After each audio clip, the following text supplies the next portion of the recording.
Recentemente eu recebi uma mensagem por WhatsApp que a pessoa fazia uma observação sobre meus últimos sermões. É muito bom quando as pessoas prestam tanta atenção que conseguem fazer essas observações. Pastor, quando é que o senhor vai falar sobre a justiça, o juízo, a disciplina de Deus sobre as pessoas? Porque atualmente o senhor está falando só sobre a bondade, o amor, o perdão. E a pessoa dizia isso com sinceridade. E eu fui observando meus sermões, os últimos, que eu tive a oportunidade de pregar. Não foi bem isso não, mas de fato tem sido assim. Então, recentemente, nessa semana, quando eu recebi essa observação, que agradeci, obviamente, eu estava em preparação de uma palavra que é baseada num texto que é atribuído à Madre Teresa de Calcutá, e, por favor, não estranhe que um pastor presbiteriano esteja fazendo referência a uma freira católica, mas é porque, sem dúvida alguma, e para além das questões religiosas, não há como negar a importância dessa mulher para a Índia, quando ela se ofereceu para cuidar dos mais pobres, dos mais carentes, dos leprosos, dos párias da sociedade indiana, quando ela assim o fez até a sua morte. O nome do poema é Assim Mesmo, e diz assim, é atribuído a ele, eu não tenho certeza se é ela que escreveu. Diz assim: muitas vezes as pessoas são egocêntricas, ilógicas e insensatas. Perdoe-as a si mesmo. Se você é gentil, as pessoas podem acusá-lo de interesseiro. Seja gentil a si mesmo. Se você é um vencedor, terá alguns falsos amigos e alguns inimigos verdadeiros. Vença a si mesmo. Se você é honesto e franco, as pessoas podem enganá-lo. Seja honesto e franco a si mesmo. O que você levou anos para construir, alguém pode destruir de uma hora para outra. Construa a si mesmo. O bem que você fez hoje pode ser esquecido amanhã. Faça o bem a si mesmo. Se você tem paz e é feliz, as pessoas podem sentir inveja. Seja feliz a si mesmo. Dê ao mundo o melhor de você, mas isso pode não ser o bastante. Dê o melhor de você a si mesmo. Veja você que no final das contas é tudo entre você e Deus. Nunca foi entre você e os outros, a si mesmo. Abra sua Bíblia, por gentileza, no texto do Evangelho de Mateus, capítulo 6, melhor dizendo, capítulo 5, verso 43 em diante, porque o título do sermão de hoje é Ame a si mesmo. O sermão da ira, da justiça e da disciplina vai ficar para uma outra ocasião. Ame a si mesmo. Diz assim a palavra do Senhor, Mateus capítulo 5, verso 43 a 48. Jesus diz: ouvistes o que foi dito, amarás o teu próximo e odiarás o teu inimigo. Eu, porém, vos digo, amai os vossos inimigos e orai pelos que vos perseguem, para que vos torneis filhos do vosso Pai Celeste, porque Ele faz nascer o seu sol sobre maus e bons, e vir chuvas sobre justos e injustos. Porque se amardes os que vos amam, que recompensa tendes? Não fazem os publicanos também o mesmo? E se saudardes somente os vossos irmãos, que fazeis demais? Não fazem os gentios também o mesmo? Portanto, sede vós perfeitos, como perfeito é o vosso Pai Celeste. Que Deus abençoe a sua palavra lida. Amém. Curva a sua cabeça por um instante. Eu lhe convido a orar comigo e pedir que Deus ilumine a minha mente e a sua também, na medida em que nós vamos refletir sobre a palavra dele, para que não estejamos limitados pela nossa capacidade cognitiva, pelo nosso racional, pela nossa condição humana de tentar entender coisas tão profundas.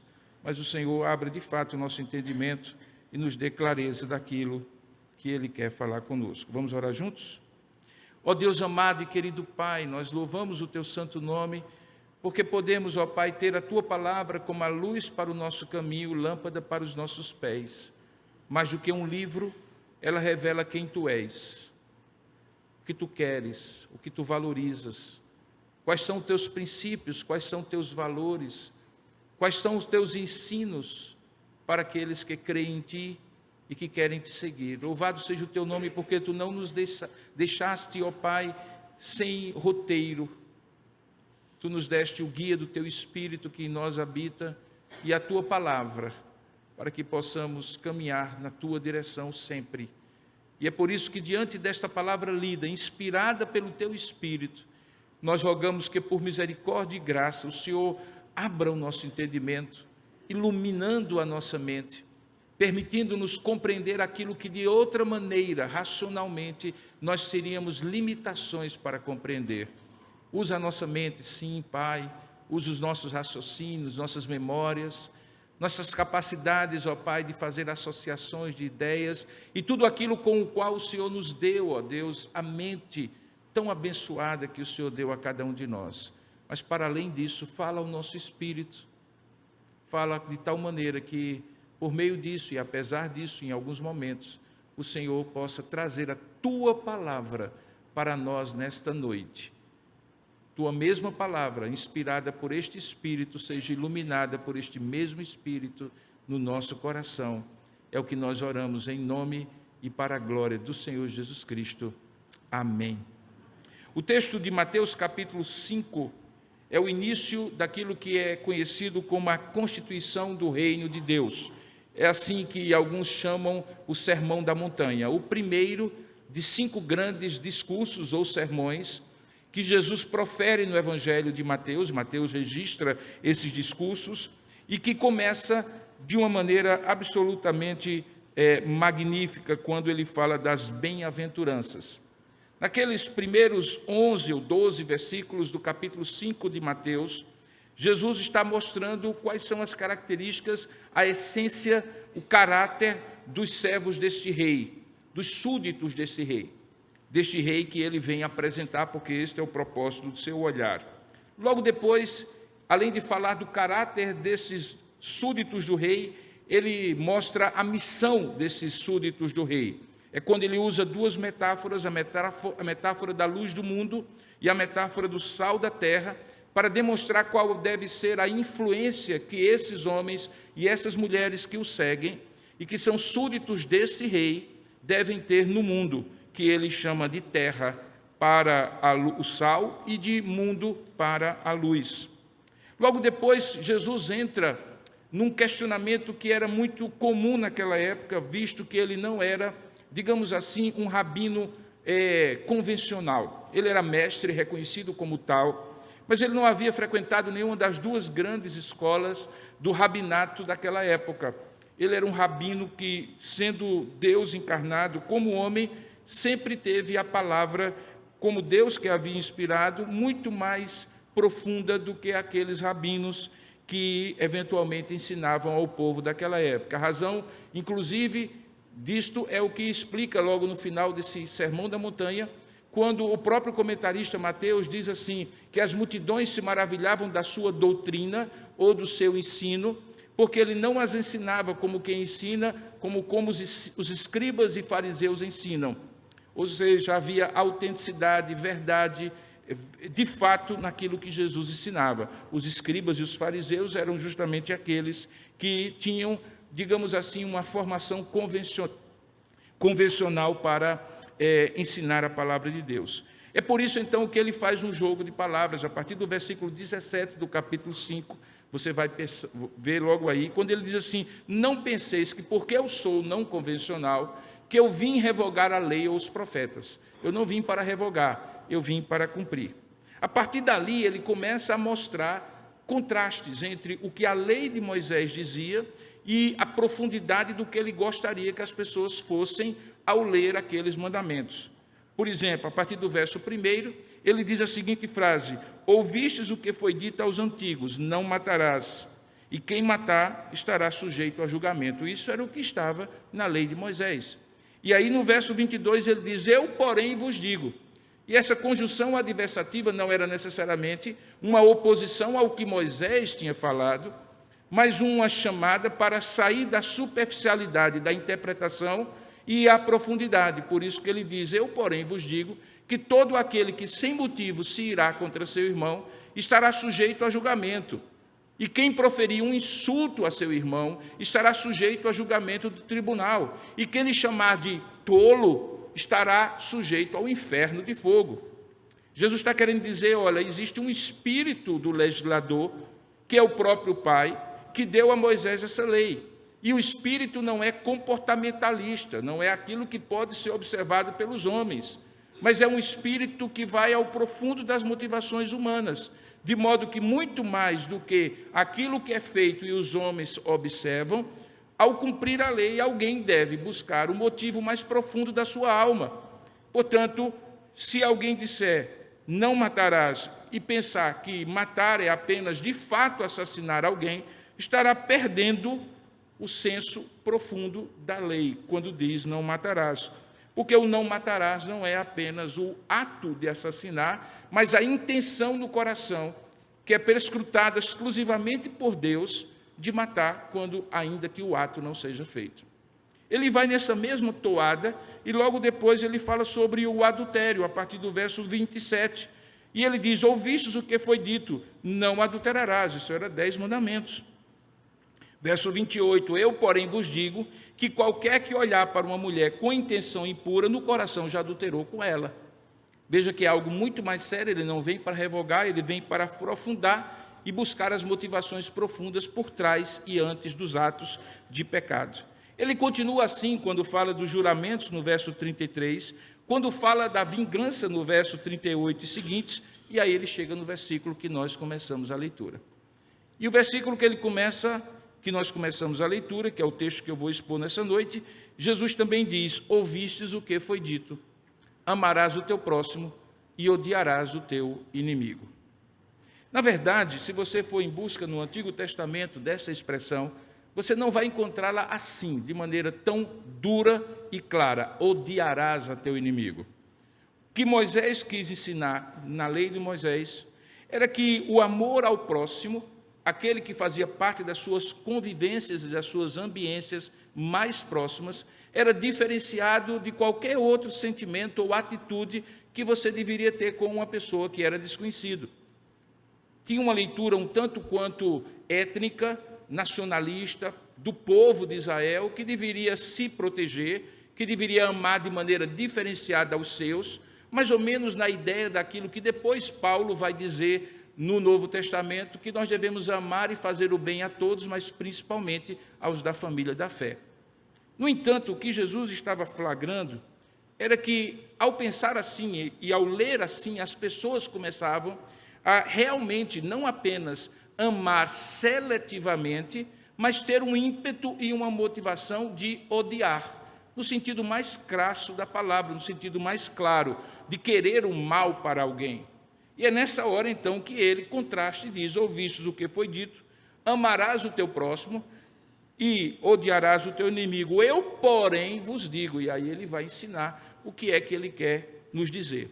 E da mesma maneira como havia acontecido um radicalismo na interpretação de amar de maneira seletiva, a ponto das pessoas dizerem que deveriam odiar os seus inimigos, Jesus também usa o chamado argumento ao absurdo do extremo para dizer, eu, porém, vos digo, de maneira extremada, amem os vossos inimigos e orem pelos que vos perseguem. Bom, esse mandamento, amar os inimigos e orar pelos que nos perseguem, ele é tão absurdamente radical, ele é tão impossível, ele é tão contra-lógico, ele é tão, assim, incapaz de ser concebido por uma mente humana, que a gente deve entender o que é que está exatamente dito nesse texto. Preste bem atenção. Ele desenvolve o raciocínio nos versículos seguintes. Ele diz assim, eu, porém, vos digo, por mais antinatural que seja, amai os vossos inimigos, por mais absurdo que seja, orai pelo bem daqueles que vos perseguem. E ele diz a razão disso no versículo seguinte: para que vos torneis filhos do vosso Pai Celeste. E aqui é o parâmetro que ele usa. O parâmetro que ele usa não é o parâmetro das pessoas em relação umas às outras, mas o parâmetro de Deus em relação às pessoas. Em outras palavras, ele está dizendo assim: o padrão pelo qual você deve amar, perdoar, ser gentil, ser bondoso, a si mesmo, como dizia o poema, não é aquilo que outras pessoas deveriam fazer com você porque você fez com elas, mas aquilo que você deveria fazer com outras pessoas porque o vosso Pai Celeste já fez convosco. Veja que ele usa o padrão do próprio Deus para estabelecer qual é o critério pelo qual este amor e esta oração tão abnegada, tão generosa, tão antirracional de amar pelos inimigos deve ser. Ele diz assim: para que vos torneis filhos do vosso Pai Celeste. A primeira vez que eu li isso, eu era novo convertido, 40 e poucos anos, eu disse assim: mas eu já sou filho de Deus. Eu imagino que você também deve estar se perguntando: ué, como é que é assim? Se eu sou filho de Deus, eu não me torno filho de Deus. Por óbvio, a relação formal de você ser filho de Deus em Jesus Cristo, ela já está estabelecida. O que ele está dizendo aqui é que você corre o risco de não ser filho de Deus, mas que, sendo filho de Deus, haja como filho de Deus, para que vos torneis semelhantes aos filhos de Deus, sendo como Deus. Ele desenvolve mais esse texto quando chega no versículo 48, que é o final da leitura que nós fizemos, quando ele faz um grande portanto, e a partir daí ele resume o que ele está querendo dizer. E o que ele está querendo dizer é: porque vocês devem ser perfeitos, como perfeito é o vosso Pai Celeste. Qual é o ponto? O ponto é: o parâmetro para amar, para ser bondoso, para fazer o bem, para ser generoso, para ser gracioso para com as pessoas, não é o parâmetro de uma pessoa generosa, mesmo que seja a pessoa mais generosa do mundo. Não é de uma pessoa bondosa, mesmo que seja a pessoa mais bondosa do mundo. Não é de uma pessoa gentil, mesmo que seja alguém mais gentil do mundo. O modelo que ele chama o meu olhar e a minha atenção para perseguir não é humano, é divino. Porque o vosso Pai Celeste é perfeito, é completo, é o sentido da palavra perfeito aqui, porque Ele é santo, porque Ele é justo, porque Ele é bom, porque Ele consegue equilibrar amor e justiça de maneira absolutamente harmônica. Vocês serão tão filhos dEle quanto forem como Ele é. Portanto, o nosso padrão aqui, querido, é impossível de ser alcançado. E essa era a ideia de Jesus. Porque há um risco muito grande quando nós baixamos os nossos padrões éticos e pensamos em pessoas, em determinados momentos e circunstâncias, que foram aquilo que eu e você deveríamos ser. Imagine, por exemplo, Madre Teresa de Calcutá, ou qualquer uma dessas mulheres e homens que pela história foram abnegados, dedicados, consagrados e fizeram coisas maravilhosas por amor às pessoas. Se eu os tenho como modelo, em algum momento esse modelo será falho, porque essas pessoas são falhas. Em algum momento eu não conseguirei me encaixar na mesma circunstância, com as mesmas variáveis com as quais ela tinha que se encaixar e por isso agiu de determinada maneira. E aí, como fica o meu padrão de amor? Jesus então tira da natureza humana, das relações humanas, das circunstâncias humanas, qualquer expectativa nossa de encontrar um padrão de amor e de generosidade e projeta o nosso olhar para Ele e diz assim: assim como o vosso Pai é perfeito e completo nessas coisas, eis aí o padrão do que vocês devem ser. Primeiramente, Ele quer fazer isso justamente para que nós não tenhamos padrões humanos, porque os padrões humanos são falhos, os padrões humanos são limitados. Ninguém é bom, na verdade, por melhor que seja. Ninguém é justo de verdade, por mais justo que seja. Ninguém é generoso o bastante que em algum momento não passe pela sua cabeça que está sendo um otário, por ser tão generoso assim e as pessoas desperdiçarem tanto a sua generosidade. Ou seja, em outras palavras, sempre haverá algo que nós iremos apontar, nem que seja por um átimo de segundo, por um instante sequer da vida daquela pessoa, que ela não foi coerente com esse padrão que nós supostamente projetávamos nela, um padrão de bondade, de generosidade, de gentileza. É comum, por exemplo, que aquele artista famoso, que aquela pessoa conhecida, que aquela pessoa pública seja alguém generoso, seja alguém bom, seja alguém gentil, 99% das vezes em que ele está em público. Mas basta uma vez, uma única vez, em que impacientemente ele não atende aquele fã, ele não cumpre as expectativas daquela pessoa que estava pedindo, para que a manchete nas redes sociais seja fulano de tal, é antipático e não trata bem aqueles que são seus admiradores. Porque o nosso olhar sobre o que é defeito é muito mais severo do que a nossa vista da generosidade das pessoas. Por quê? Porque nós também somos imperfeitos. Jesus, então, projeta o nosso olhar para o Pai Celeste. Ele diz, assim como o Pai é perfeito, sejais vós. A palavra perfeito, como eu já disse, não é uma perfeição, no nosso caso, não no caso de Deus, de absoluta impecabilidade, mas de um cumprimento completo, perfeito, ou seja, complete tudo aquilo que diz respeito ao que Deus espera que você seja. Não fique 99% do tanque cheio e faltando ainda 1%. Assim como o propósito é 100, porque Deus é 100, também seja esse o seu propósito. Mas há uma segunda razão que Jesus aponta. Além do fato de que o caráter de Deus é o que estabelece o padrão para a minha bondade, amor, misericórdia, compaixão, generosidade e gentileza, porque Ele é que é o Pai perfeito, veja que também as atitudes de Deus devem ser o modus operandi que eu devo olhar, a ponto de eu perguntar assim, o que é que Deus faria no meu lugar, nesse momento, para com essa pessoa? E onde é que está isso? Nesse mesmo verso 45. Veja o que é que o texto diz. Para que vos torneis filhos do vosso Pai Celeste. Por quê? E ele vai dizer por quê. Porque Ele, o Pai Celeste, faz nascer o seu sol sobre maus e bons, e faz vir chuvas sobre justos e injustos. Porque Deus faz assim, fazei o vós também. Deus não passa o pano, fecha os olhos e releva a maldade das pessoas ou a injustiça das pessoas. E apesar disso, na sua graça comum, Ele dá sol e chuva, tanto para o campo do ímpio como para o campo do justo, para que ele, semeando, possa colher os frutos da sua própria operosidade, do seu próprio labor. Por que Deus faz isso? Não deveria Ele punir os injustos e abençoar os justos? Não é isso que o restante da palavra de Deus diz? É verdade, mas aqui Jesus enfatiza que na sua graça geral, Ele, por amor, misericórdia, compaixão, gentileza e generosidade, Ele abençoa tanto maus como justos, com aquilo que ambos precisam basicamente para viver.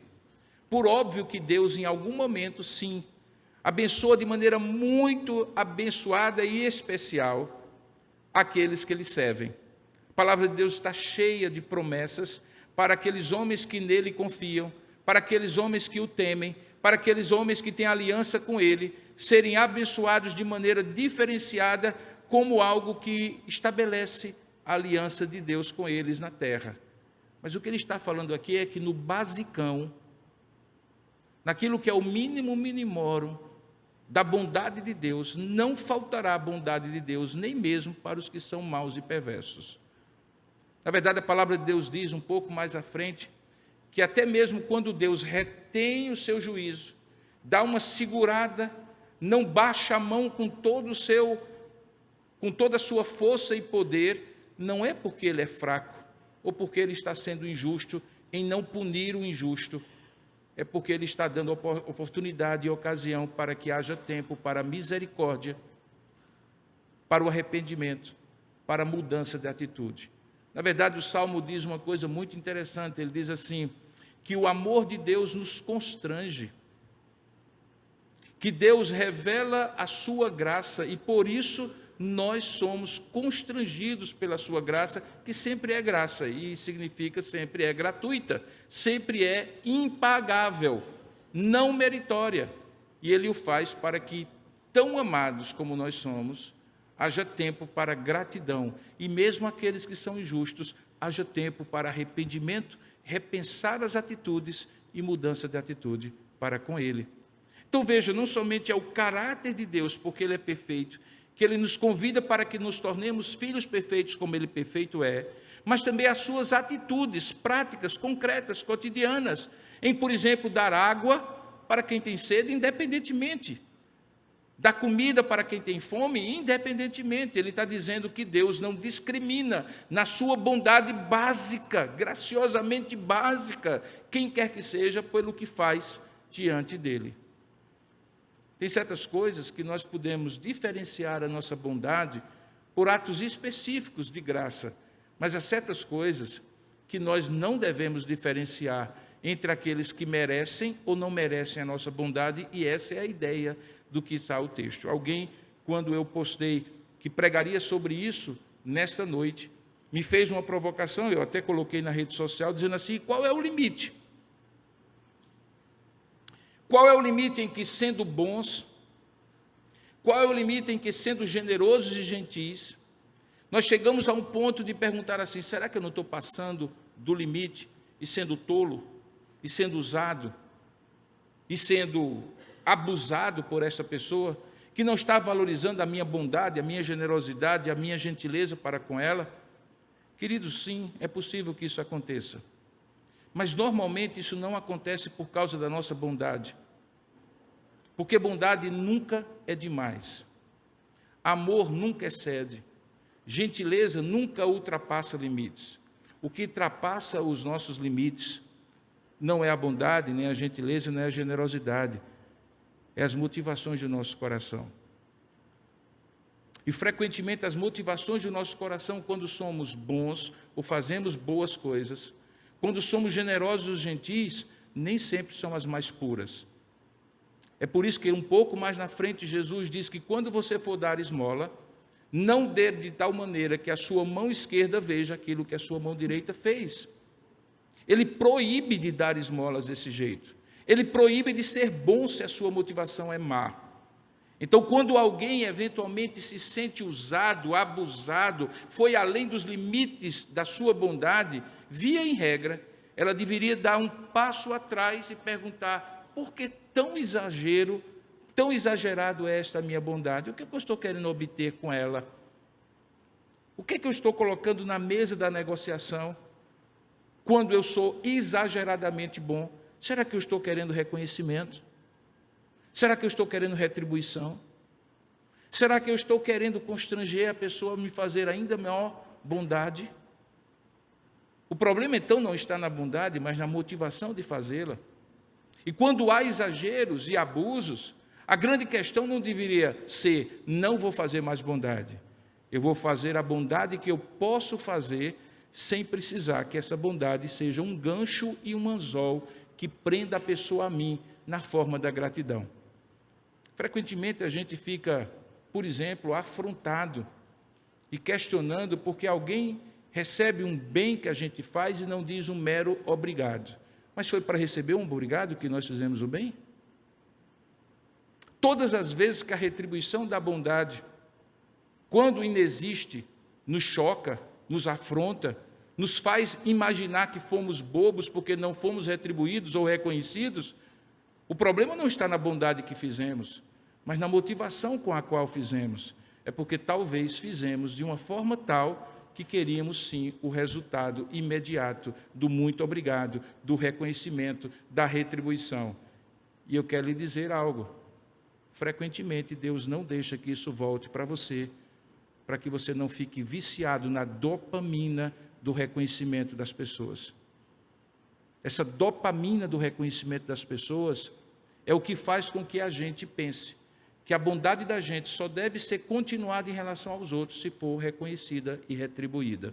E isso é um veneno, como toda dopamina, que é muito bom, mas no exagero acaba nos tornando dependentes. Quantos de nós somos dependentes do muito obrigado? Quantos de nós somos dependentes do sorriso afável, do reconhecimento, do elogio? Quantos de nós somos dependentes da retribuição? Quantos de nós somos dependentes disso? Porque nos acostumamos a condicionar aquilo que nós fazemos àquilo que nos é retribuído. Frequentemente, Deus intervém nesse processo, das maneiras mais misteriosas que só Ele pode fazer, para que, ao invés do muito obrigado, a gente escute o silêncio. E aí, dentro da nossa alma, a gente pense, mas a pessoa não reconheceu. E ao ver isso, e como isso dói, pensar logo em seguida, mas era para isso que eu queria que a pessoa reconhecesse? Se era para isso, que bondade há em fazer o bem para ser reconhecido? Perceba então que Jesus usa uma lógica aqui que é muito profunda, que nem sempre nós temos atenção a ela, que nem sempre nós estamos atentos a ela, que é a lógica das motivações. Ele é um mestre por excelência porque ele vai para além dos comportamentos humanos, que são mensurados por aquilo que nós vemos. Quando nós vemos alguém fazendo bem, nós imediatamente dizemos, aquela pessoa é boa. Jesus não. Jesus não considera que alguém é bom porque faz o bem. Para ele vale muito mais o bem feito com a motivação boa do que o bem feito com a motivação tortuosa. E frequentemente ele falava isso nos seus sermões. Ele questionava isso nos seus sermões. As suas histórias e as suas metáforas, muitas vezes tão fortes contra os escribas e fariseus, não era porque justamente eles faziam bem para serem reconhecidos pelos homens? Não era porque eles tinham estabelecido uma outra categoria de justificação diante de Deus, chamada justiça própria? Em que porque eles faziam, Deus deveria abençoá-los? Quando Jesus, na verdade, queria questioná-los e dizer assim, não adianta fazer o bem com a motivação má, porque o seu bem fica contaminado com a má motivação. É por isso que ele estabelece esse padrão que não é humano, não é Madre Teresa de Calcutá que é meu padrão para fazer o bem. Não é nenhum grande homem do passado ou do presente, santo diante de Deus, por ser alguém dedicado a Ele, que abnegadamente faz o bem para as pessoas, que deve ser meu padrão. Porque, na verdade, o meu padrão é o próprio Deus, que faz mesmo que não lhe seja reconhecido. Porque não diga você que todos os maus que recebem água e que recebem sol, que veem os seus campos florescendo de comida para alimentar a sua necessidade, oferecem a Deus um culto ao final do dia. Muitos deles dizem que é sorte, fruto do seu trabalho, ou de qualquer outra natureza, e nem por isso, no dia seguinte, lhes falta água, lhes falta o sol, lhes falta a bênção de Deus. Ele fala algo mais, que é o ponto que eu postei na internet. É que nós não devemos fazer o bem, e esse é o terceiro aspecto do que está escrito aqui, por padrões humanos, ou sem prestar atenção nas nossas motivações. De certa maneira, e aqui eu não quero usar uma lógica utilitarista, funcionalista, pragmática, em que eu faço o bem para eu me sentir bem, mas veja o que diz o texto, no versículo 46. Jesus questiona, porque se amardes os que vos amam, que recompensa tendes? Olha a expressão, que recompensas tendes? Não parece um contraditório? Eu acabei de pregar que não deveríamos fazer o bem por recompensa. E Jesus então levanta a seguinte questão, se você faz o bem e ama apenas aqueles que lhe retribuem amor, que são merecedores do seu amor, que recompensa tendes? Ele estaria trabalhando, então, em base de recompensa? Seria uma contradição ao meu ponto anterior? Não, queridos. É porque o bem faz a gente se sentir bem. E isso está, de alguma maneira, na nossa constituição humana. Sabe por quê? Porque fazer o bem nos conecta à própria essência de Deus. Deus é um Deus benigno. Para ser muito sincero, o que nós chamamos de bondade talvez não seja nem a melhor expressão do caráter de Deus em relação às suas criaturas. Os teólogos costumam dizer que bondade é a própria pureza essencial de Deus. Não há nada impuro nas suas motivações. Mas quando ele sai em ação para mostrar a sua bondade às pessoas, o atributo dele não é mais simplesmente bondade, é benignidade. Por isso que ele diz na sua palavra que ele é benigno. que ele é benigno para com as pessoas. E o que é uma pessoa benigna para com as pessoas? É uma pessoa que é abençoadora das outras pessoas. Deus é um Deus abençoador, essa é a sua essência. Eu também preciso ser uma pessoa abençoadora. Faz bem eu ser abençoadora, faz muito mal eu ser amaldiçoador. Isso é contra a minha essência. Quando você faz o bem e se sente bem, você faz o bem e se sente bem porque você é imagem de Deus. E por ser imagem de Deus, tudo aquilo que vem de você, que não é desta imagem, mas da queda, como por exemplo fazer o mal, violenta o seu coração, nega a sua essência mais profunda, mesmo você sendo um pecador, porque você ainda é a imagem de Deus, você ainda remete o seu coração ao que é bom, ao que é justo, ao que é reto, ao que é belo. As coisas de Deus ainda interpenetram tudo o que você é e tudo o que você faz. Por isso que fazer o bem faz bem.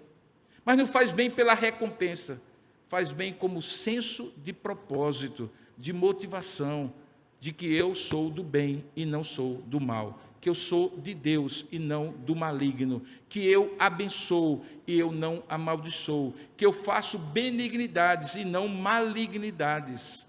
Esta é a recompensa que o Senhor coloca aqui. Ele está dizendo, olha, quem faz o bem só para aqueles que são bons, recebem um nível de recompensa, mas aqueles que conseguem até mesmo fazer o bem para os que são maus, recebem a própria recompensa da benignidade de Deus, que faz parte da sua natureza. E esse argumento ele usa justamente para questionar aqueles que estão ouvindo o sermão. Ele diz assim, não fazem os publicanos também o mesmo? E é bom lembrar que os publicanos não eram religiosos, pelo contrário, eram os piores da sociedade. Eram aqueles que, conhecendo a verdade, viviam como se a verdade não existisse, não havia pureza, não havia temor, não havia piedade. E ele diz, até esses fazem isto. Portanto, se vocês querem um outro nível de bondade, não deve ser neste nível de publicanos e pecadores que vocês devem buscar, porque eles fazem o que é instintivo fazer, o bem para quem merece, o mal para quem merece. Vós, porém, deveis ser perfeitos, como perfeito é o vosso Pai Celeste. E aí ele usa um outro exemplo, de não apenas amar os que vos amam, no versículo 46, mas saudar somente os vossos irmãos. E ele diz, e se saudardes somente os vossos irmãos, que fazeis demais? Não fazem os gentios também o mesmo? Talvez você pense que aqui está se referindo àquele bom dia protocolar que você dá cada manhã quando você desce do elevador no seu condomínio. Mas é bom lembrar que o saudar na cultura semítica era muito mais um ritual de acolhimento e um ritual prolongado de acolhimento em que um bom dia protocolar estava longe de representá-lo. Recentemente eu estava num restaurante com uma família e a filha desse querido irmão estava dizendo assim, eu não dou mais bom dia aqui não em São Paulo. Ela é de outro lugar, a gente estava lá em São Paulo, e aí ela disse, eu não dou mais bom dia aqui em São Paulo. E aí me permitam os paulistas que estão aqui, por favor, não se sintam afrontados. É porque não somente lá, mas em lugares cada vez mais, digamos assim, cosmopolitas hoje, até mesmo talvez aqui em João Pessoa, é possível você entrar num elevador e dar um bom dia, ou a pessoa entrar depois de você e não lhe dar um bom dia, e você ficar pensando, peraí, eu sou invisível, será que eu não mereço nenhum bom dia de alguém que acabou de se encontrar comigo? E essa pessoa dizia assim, eu não dou mais bom dia, porque eu só devo dar bom dia a quem dá bom dia para mim. E eu olhei aquilo e brincando com ela, ela era uma adolescente, eu disse assim, e quem que vai começar a quebrar essa tendência de só dar bom dia quando o outro dá bom dia? Quem que vai começar? De quem se espera que comece?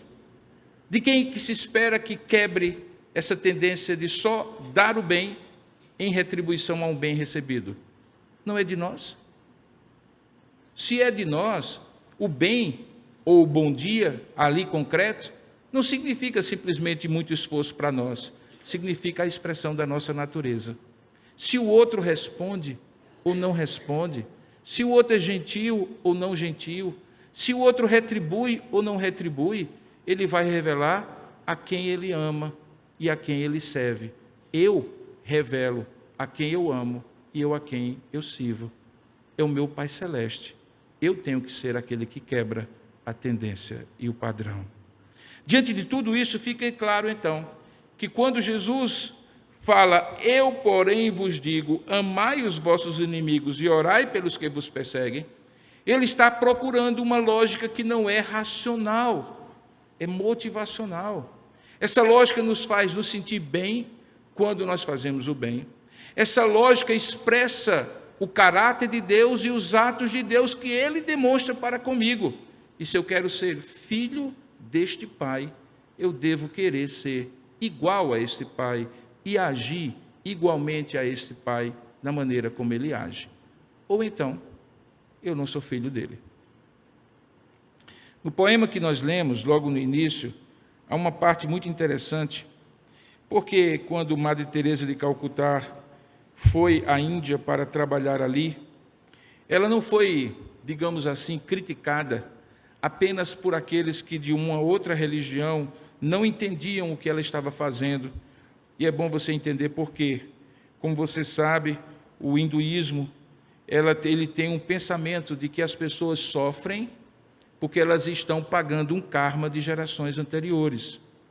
Portanto, ainda que para ela fosse muito bom fazer aquilo que ela estava fazendo, e nesse sentido ela estaria supostamente evoluindo espiritualmente pela bondade nesta encarnação, suposta encarnação que ela estaria prejudicando os outros em não sofrer tudo o que eles tinham que sofrer para purificar os seus pecados. Essa é a grande, diga-se de passagem, a grande contradição da reencarnação, da doutrina da reencarnação. E qual é a grande contradição? É que se eu for bom para com aqueles que estão passando sofrimento e luta, eu atrapalho a evolução espiritual deles, porque eles precisam sofrer justamente para evoluir. Então, muitos hindus criticavam Madre Teresa de Calcutá porque ela era uma ocidental, de uma religião supostamente ocidental, embora o cristianismo tenha surgido no Oriente Próximo, mas ela não era israelita, não era judia, e que estava agora na terra deles, atrapalhando a evolução espiritual dos seus compatriotas. Mas o que mais chocou na sua biografia, ela conta que o que mais chocou em termos de críticas e de incompreensão ao que ela fazia, não veio daqueles a quem ela servia e que por outra concepção religiosa não aceitavam o que ela fazia. Por incrível que pareça, a dor maior delas, e por isso dizem alguns autores que ela escreveu esse texto, era que os seus próprios irmãos cristãos não entendiam como é que ela poderia se dedicar de maneira tão generosa, tão desprendida, tão abnegada, por gente que não reconhecia. E aí ele escreveu: o bem que você faz hoje pode ser esquecido amanhã. Faça o bem a si mesmo. Dê ao mundo o melhor de você, mas isso pode não ser o bastante. Dê o melhor de você a si mesmo. Veja você que no final das contas é tudo entre você e Deus. Nunca foi entre você e os outros. Portanto, fazer o bem, ser bom, gentil e generoso, não tem a ver com os outros, tem a ver com você e Deus. Que Deus nos dê a sabedoria e a graça de colocarmos isso em prática. Isso é tão contrassenso e contrarracional que eu não tenho dúvida alguma que ao final desse sermão, ou até mesmo durante esse sermão, a sua mente se revoltou contra a ideia: pastor, e naquele caso que eu vivo assim assado na minha família, ou aquela pessoa que convive comigo no meu trabalho ou na minha vizinhança, e aquela outra e tal situação, porque de fato, ouvistes o que foi dito, eu porém vos digo. A lógica do reino, do amor desse Deus encarnado, é uma lógica completamente diferente. É a lógica da motivação mais profunda da alma e do coração. Que Deus nos abençoe com sabedoria e discernimento para sermos bons e fazermos o bem por causa de Deus e não por causa dos outros. Vamos orar nesse sentido? Ó Deus amado e querido Pai, nós te pedimos, ó Pai, muito discernimento e sabedoria para nos colocar nesse ensino da Tua palavra, Senhor, porque podemos facilmente rejeitá-lo por ser impraticável, por ser difícil, por parecer impossível. E podemos, ó Pai, buscar alternativas, podemos buscar cumprimentos parciais, seletivos, da nossa natureza humana, da benignidade que nos falta por sermos pecadores. E para tanto, Pai, começarmos a seletivamente fazer exatamente o oposto daquilo que o Senhor nos ensinou nesta noite.